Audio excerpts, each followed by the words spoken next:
about second breakfast. Time for second breakfast. What's up, everybody? Welcome to another episode of Second Breakfast. This is part 2 of our series on spooky season. I gotta come up with a better name. Anyway, last week we talked about Robert Johnson and the crazy life he had.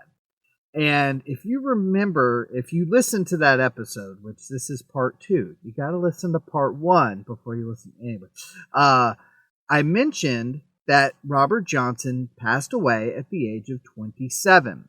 And I said that that would be important. Now here's why. Because today's episode is all about the 27 Club. Now, if you don't know what the 27 Club is, it's this kind of crazy phenomenon that people have sort of clinged on to. And it kind of ebbs and flows in popularity. And I found it really interesting and fascinating. So essentially the 27 Club is this belief or cultural significance. I'm not exactly sure what you want to call it. It's not a conspiracy theory. But it's this odd coincidence that several prominent musicians and other artists have passed away at the age of 27.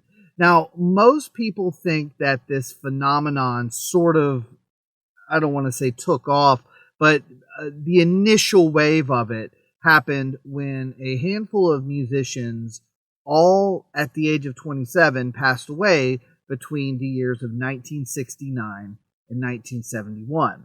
Specifically, Brian Jones, one of the original members of the Rolling Stones, Jimi Hendrix, Janis Joplin, and Jim Morrison.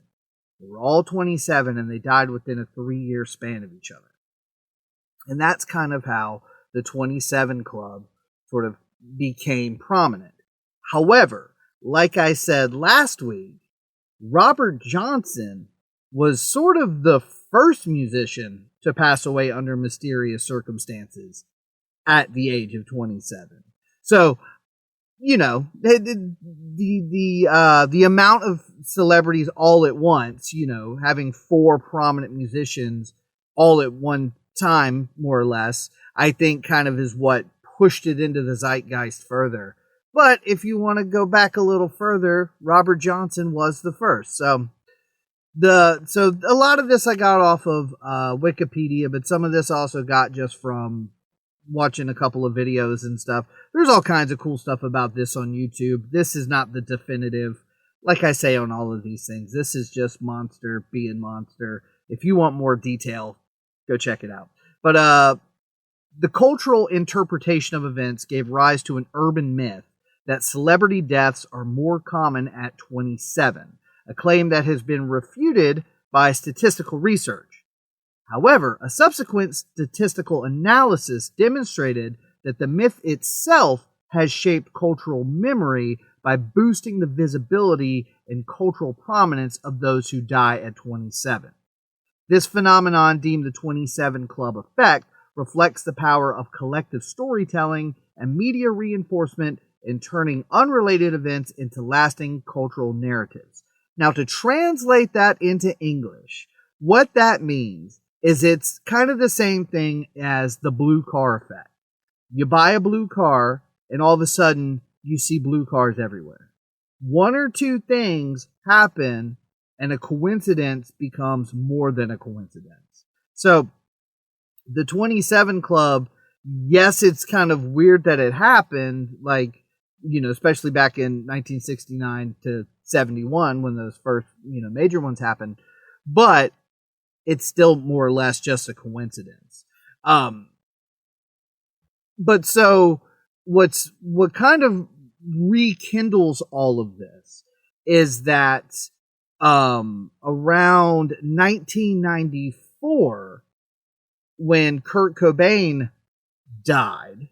Now, I almost did quotes. He did die. There's no quotes about that. Did he commit quote unquote suicide, or was he quote unquote murdered? I'm not going to speculate, but if you listen to a few of our episodes, you know where we kind of stand on that piece of history.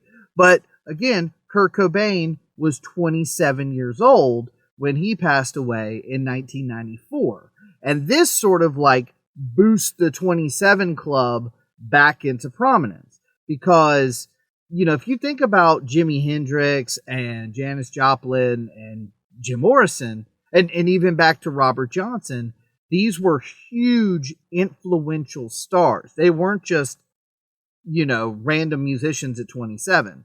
So Kurt Cobain, you know, I've made my opinions on Nirvana pretty clear. They're not one of my favorite bands.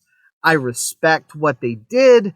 I often wonder, had this not happened to Kurt, maybe, you know, Nirvana continues to put out albums. Maybe our opinion kind of would sour on them a little bit. I don't know. There's no way of knowing.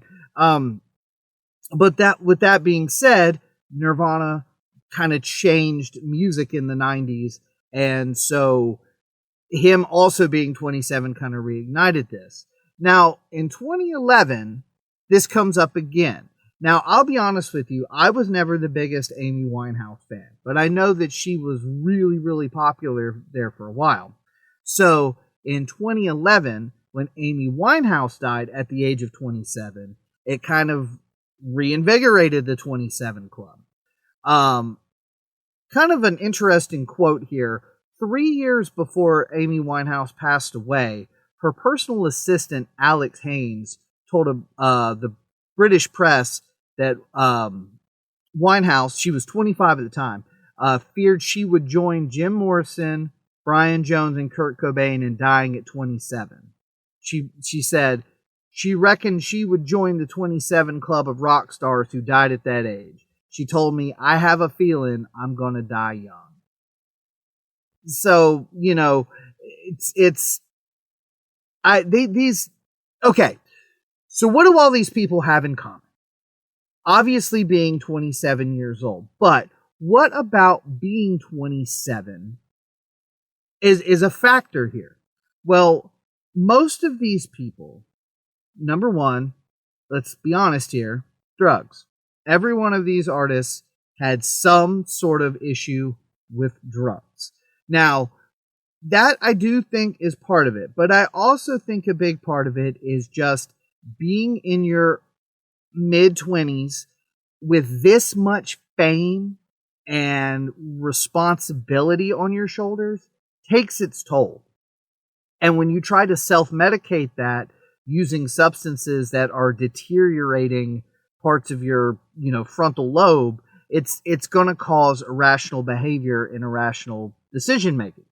So, however, another person that is in this quote unquote club is Anton Yelchin, who is an actor who I'll admittedly not the biggest fan. I've only seen a couple of his movies, but he is in the movie Green Room, which, you know, spooky season, kind of music related. If you're looking for a music related kind of sort of horror movie, Green Room is awesome. It's a little bit more of a thriller than a horror movie, but it's horrific. So, I mean, you know, but it involves a punk band playing at like a skinhead club. And, yeah, things don't go well. So yeah. Now, in his case, though, he passed away, I believe it was from a car accident. So a little bit of a different situation there. But at the same time, you can't help but think 27. So ultimately, is this some sort of weird otherworldly thing, or is it just a coincidence?